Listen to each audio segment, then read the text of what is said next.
¿Qué tal? Buenos días, buenas tardes o buenas noches, dependiendo del horario que estén escuchando esto. Pero bueno, estamos finalizando un recorrido. Llegamos después de un cuatrimestre que sin lugar a dudas fue difícil para ustedes y también para nosotros al final de este recorrido por Historia Social del Diseño 2. Como les dije al principio del cuatrimestre, un programa de historia siempre es muy difícil de armar porque es tan vasta la selección que uno puede hacer que cuesta recortarlo y encontrar los elementos significativos en un programa. ¿Por qué seleccionar una corriente y no otra? ¿Por qué elegir un autor y no otro? Dentro de una misma corriente a veces. Siempre son problemas que uno se plantea. Y no fue distinto en este momento, ya que consideré que hoy era adecuado que sea la última clase, una clase de cierre, donde pongamos en evidencia un par de cosas, por lo menos dichas, que nuestro recorrido por la historia siempre fue un recorrido que busca que sea la historia un elemento, una herramienta que útil para el diseño, que nos muestre cómo el diseñador nunca está frente a la hoja en blanco, sino que está frente a toda una cultura, a un momento sociocultural, y que los momentos anteriores también influyen en el momento actual, y que estar frente a la hoja en blanco es uno de los más grandes mitos del diseño, ya que uno siempre está frente a una hoja plagada de historia, plagada de hechos que ya se consumaron, hechos de diseño, y que uno quiere hacer algo distinto, pero que nadie hace nada distinto de la nada, nadie es un creador de la nada, excepto Dios para los que así crean que algún tipo de Dios existe. Nosotros, simples humanos, lo que tenemos que hacer es crear a partir de. Somos también bakhtinianos en este concepto, creemos que la historia es un diálogo y nuestra acción en el diseño es parte de ese diálogo. Nuestro diálogo va a enriquecer el pasado y va a enriquecer el futuro. ¿Dónde cerrar este programa? Y se me ocurrió que para poder cerrar el programa podíamos ver un movimiento, pero muy rápidamente. Muy rápidamente porque en realidad se los voy a explicar al final, así que vamos a ver por qué rápidamente vemos este movimiento. Un movimiento que fue fuerte, aunque algunos dijeron que nació muerto. Es curioso decir que una vanguardia nace muerta, pero es cierto que en alguna medida el posmodernismo fue una vanguardia muy particular y nació con fecha de caducidad. El diseño posmodernista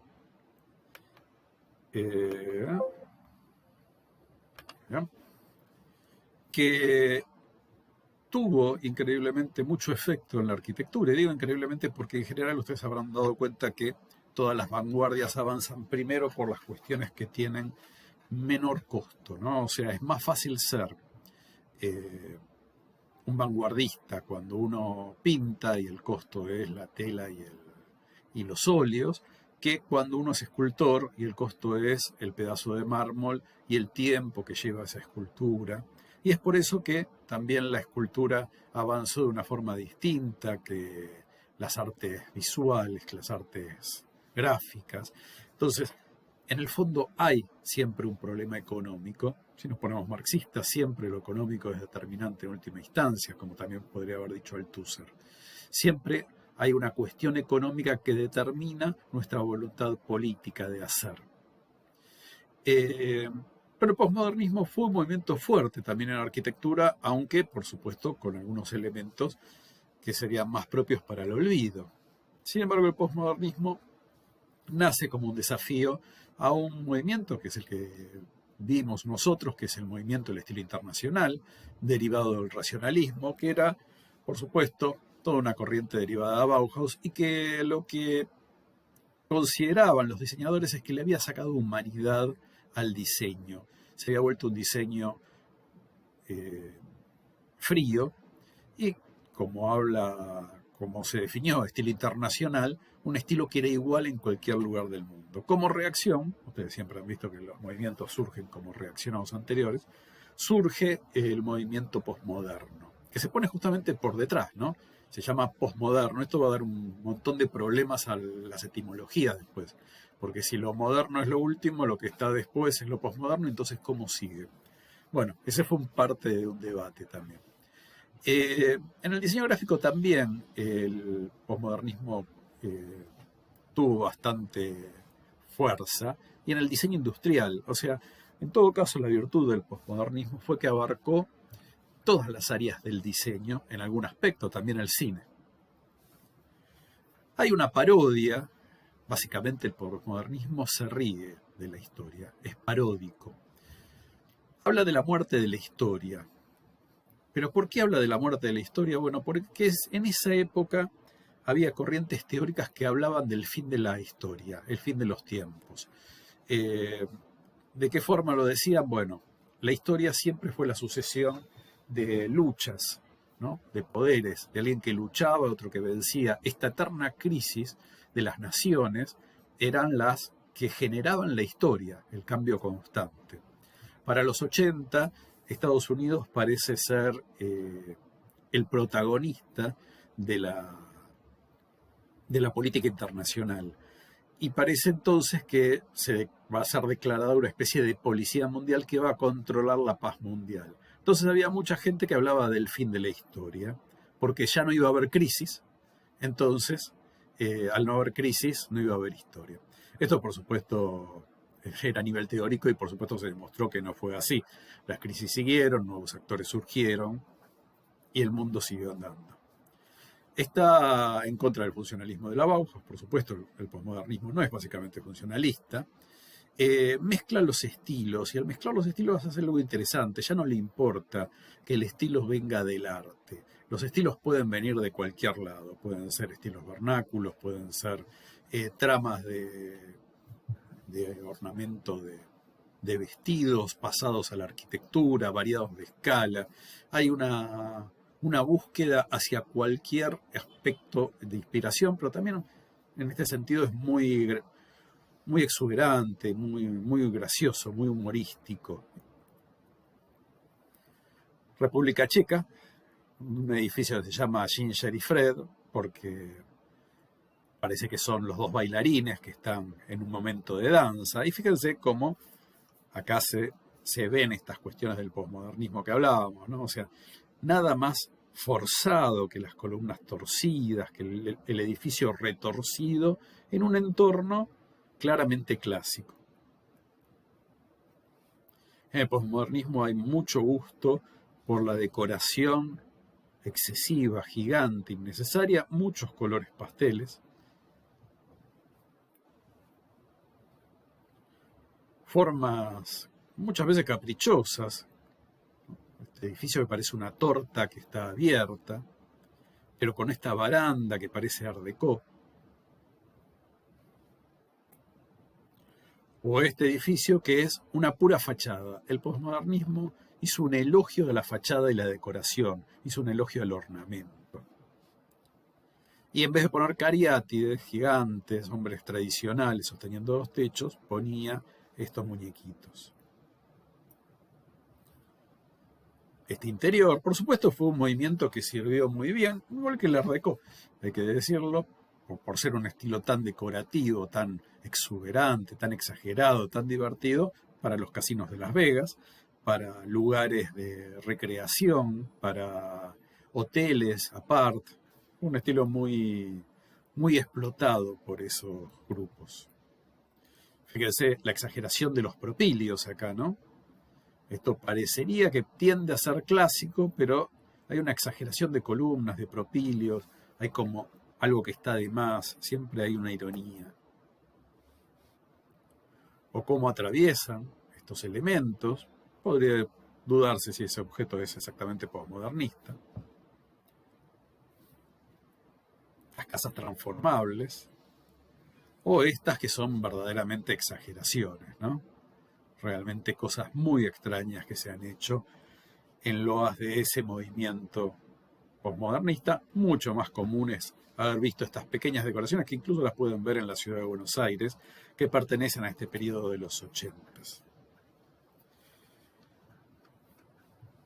Como les decía antes, hablaban de la deshumanización del diseño porque primaba el funcionalismo y el racionalismo por sobre el ser humano. Uno de los grupos más interesantes es el grupo Memphis, un grupo de diseñadores italianos, y yo creo que en Italia es donde el posmodernismo hace las más grandes cosas, algunos dirían que hace estragos, pero hace las cosas más divertidas o más interesantes. Se lo podría definir como un neopop también, una exageración del pop, aunque en general la exageración del pop se la definió como el kitsch, y esto tiene otras características. Estos son diseños del grupo Memphis. Son obviamente diseños con mucha personalidad y muy interesantes. Hay que hay algunas cosas lindas realmente del posmodernismo. El posmodernismo no le interesaba ser lindo, estaba en contra de la noción de buen gusto, quería justamente ser estrafalario, ser desafiante. Más elementos del grupo Memphis. Fíjense esta silla. Hay alguna silla pop muy parecida, pero el sillón totalmente asimétrico, con colores asimétricos. Acá no, tenemos una estantería que es fuertemente simétrica, que simula, parece ser un transformer. Es una cosa donde se toman elementos de muchos lados. Hay también una variedad de materiales increíbles, no es como el racionalismo que eligió el hormigón, el vidrio y el hierro, y con eso se manejaba. El posmodernismo podía utilizar cualquier cosa. Es como buen heredero del pop también. Se puede resumir como un híbrido del diseño. Sí, se puede resumir como un híbrido de diseño. Las formas son extraídas de distintos contextos, los colores, todo eso. Los colores y los materiales también. Es una enciclopedia del pasado, pero tomada en broma. Pero hacia los 90 viene una recesión económica en el mundo y esto hace que se vaya más hacia una búsqueda nuevamente más racional, más minimalista. De todas formas, yo ahora quiero hablarle de algunas supergráficas que se dan a través de, sobre todo, una diseñadora, que es Paula Scher. Las supergráficas fueron el momento en donde, aunque muchas veces antes había pasado, pero donde claramente el diseño gráfico se alía con la arquitectura, toma a la arquitectura, se entienden que son complementarios, no que son competidores. Y Paula Scher es una excelente diseñadora que supo entender esto, porque supo trabajar con grupos de arquitectos que valoraron su aporte y tiene, por supuesto, muchas gráficas interesantes. Como esto, que es una escuela de arte, que básicamente el trabajo es tipográfico. Pero yo les podría hablar de Paula Scher, pero me parece que no tiene sentido, y eso es lo que les quería decir al final de esta clase, ya que nosotros terminamos la clase, pero ustedes no terminan su formación. Y creo que la mejor forma de seguir hablando de diseño es que ustedes aprendan a seguir buscando sobre diseño. Y también, por otro lado, porque yo a veces no puedo explicar el diseño de Paula Scher mejor que Paula Scher. Y ella lo explica excelentemente en una charla TED que yo le subí. De hecho, subí 4 o 5 charlas TED, ahora se las voy a enumerar. Una es de Paula Scher y la otra es de David Carson, donde también él explica todo su trabajo, un estilo grunge muy particular que él desarrolla. Interesante que Carson no es exactamente diseñador, es sociólogo. Y es un estilo muy particular que él desarrolla y que viene también a remover el diseño. Yo creo que también tenemos que tener presente que justamente estos cambios en este siglo del diseño están en el siglo XXI, ¿no? Fines del siglo XX y principios del siglo XXI, vinieron fuertemente por gente que o no era del diseño de nuevo, como a principios del siglo XX, o también entendió que el diseño era mucho más que lo que le habían explicado. Creo que hay que entender eso. Creo que el mensaje es, el diseño es mucho más amplio. Las etiquetas del diseño siempre son funcionales al poder. Cuando dicen esto no es diseño gráfico, esto es otra cosa, esto no lo podés hacer, es porque siempre es funcional algún tipo de poder.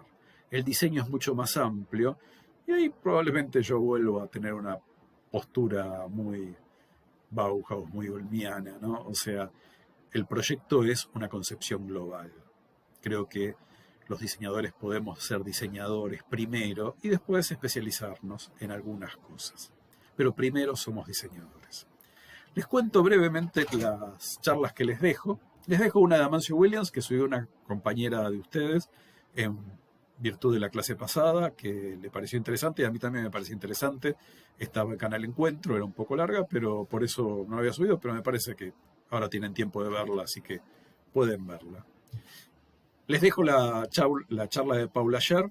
Perdón que miro para allá, pero miro a otra computadora y veo lo que subí.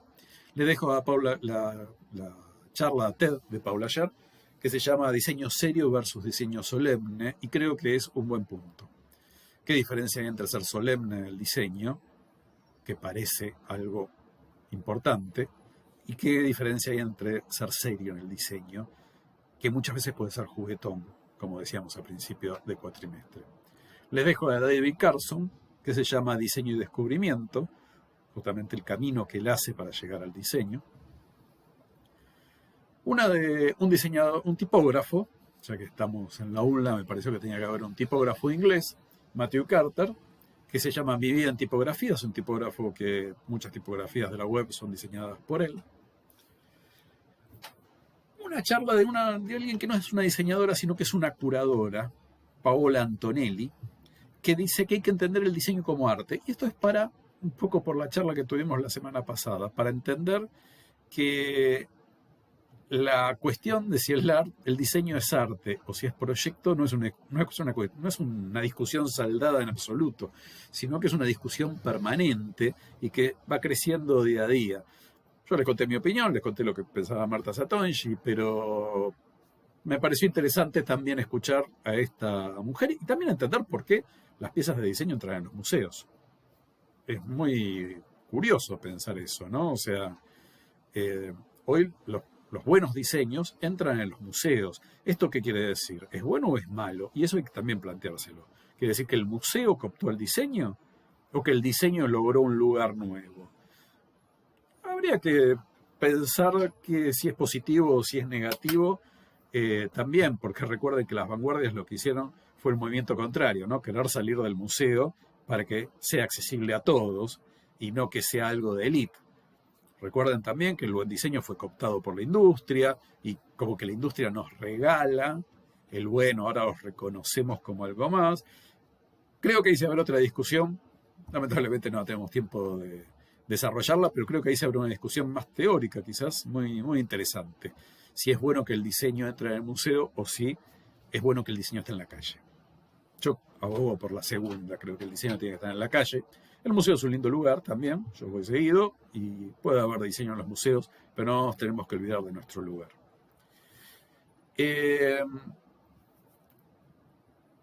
Les dije la de Paola Antonelli, trate al diseño como arte, y también hay una que a mí me parece muy interesante y con esta vamos a cerrar, que es una de un artista inglés también, ¿es inglés o australiano? No me acuerdo, creo que es inglés. Sí, es inglés, que se llama Neil Harbisson.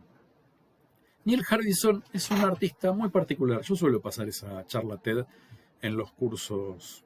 A veces lo paso en Historia 1, a veces lo paso en Historia 2. En distintos cursos. La verdad, lo usé varias veces. Porque Neil Harbisson es un cyborg. Es muy interesante que este personaje, que es un ser humano como cualquier nosotros, hoy es un cyborg. Por supuesto no es Robocop, no está todo armado como en las películas, pero sí tiene un implemento que le permite oír colores. Y oír colores, aunque suena extraño, es muy particular porque él le hace entender otra percepción del mundo. Y recuerden que nosotros entendemos al mundo a través de nuestros sentidos. Bueno, él tiene un sentido más. Y el futuro, aunque también esto es tema de discusión de lo que es biopolítica, y yo lo he discutido con María Ledesma, con el futuro de la humanidad, ¿por dónde vendrá? ¿Por las mutaciones genéticas o por los implantes cyborg que nos van a ir incorporando. Nosotros en el futuro, y cuando hablo del futuro estoy hablando quizás 50 años, 100, 20, no lo sé, porque es muy difícil hacer futurología, mejor dicho. Si no, pregúntenle a todas las astrólogas que dijeron que el 2020 iba a ser maravilloso. El futuro está, y cuando incorporen nuevos sentidos, el diseño va a tener que cambiar. Cuando nosotros veamos a través de ojos térmicos, a través de...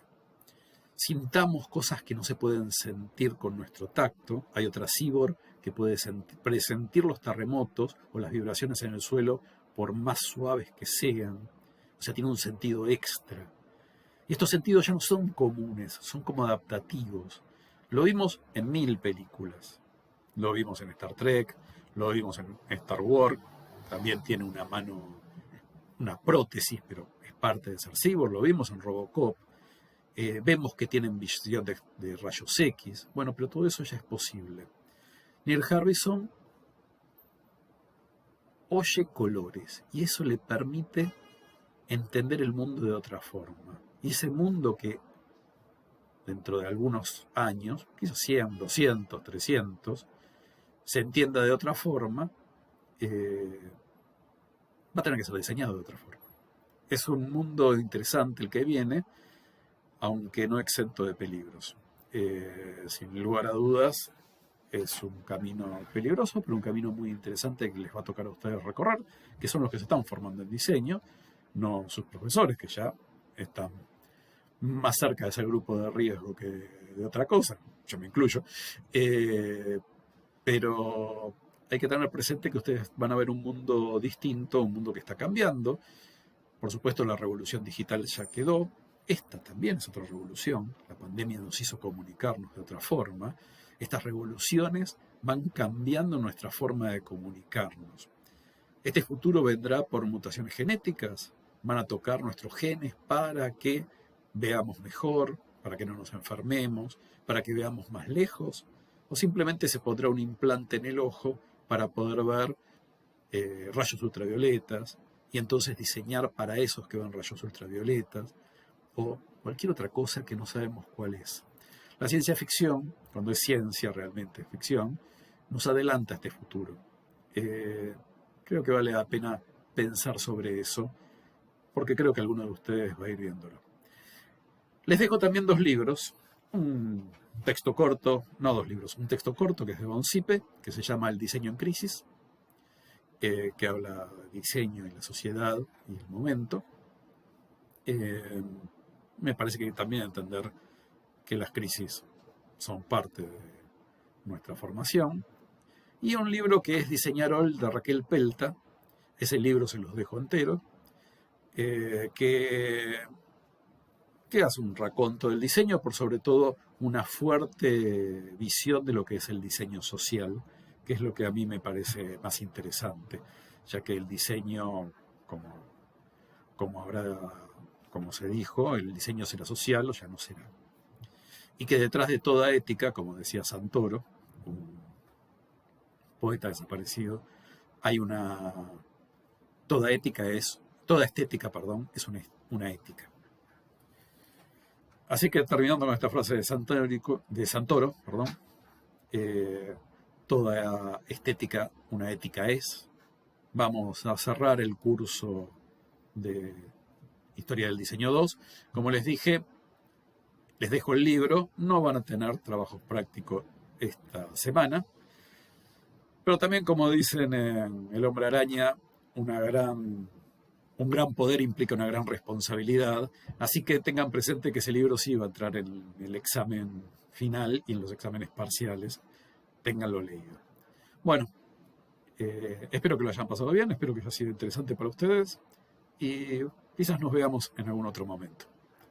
Chao, hasta luego.